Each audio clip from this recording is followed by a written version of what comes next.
Hello, welcome to my vlog. আজকে এই ভিডিওতে আমরা কাশলের ক্ষীরগঙ্গা ট্রেকের ব্যাপারে খুঁটিনাটি জিনিস বলবো। স্কিপ না করে যারা ট্রেক করতে চাও পুরো ভিডিওটা দেখে নাও।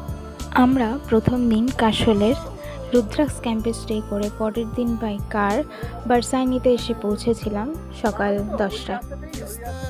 বারসাইনি দ্বীপ ক্যাফে থেকে আমাদের ট্রেক শুরু হয়েছিল ক্ষীরগঙ্গা ট্রেক।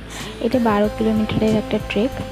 আমি একটা খুব গুরুত্বপূর্ণ অ্যাডভাইস দিই, তোমরা অবশ্যই গাইড নিয়ে যাবে, না হলে খুব সন্দেহ হয়ে যায়। আমাদেরই হয়েছিল, কারণ পাহাড়ি রাস্তা খুব উঁচু নিচু। তোমরা হয়তো অনেকেই জানো যারা ট্রেক করেছো। যারা ট্রেক করনি তাদের উদ্দেশ্যে বলছি, তারা কিন্তু অবশ্যই একটু সকাল সকাল বেরিয়ে যেও। ভয় দেখাচ্ছি না, অনেক প্রাকৃতিক সৌন্দর্যই তোমরা দেখতে পাবে, পাহাড়, ঝর্ণা, নদী, কিন্তু তার সাথে সাথে সাবধানতা অবলম্বন করেও যেতে হবে। আমরা রাত 8টায় প্রায় পৌঁছেছি। আমাদের গাইড ছিলেন অনিল ভাইয়া, তার জন্য সবটা আমাদের পসিবল হয়েছে। Stay tune.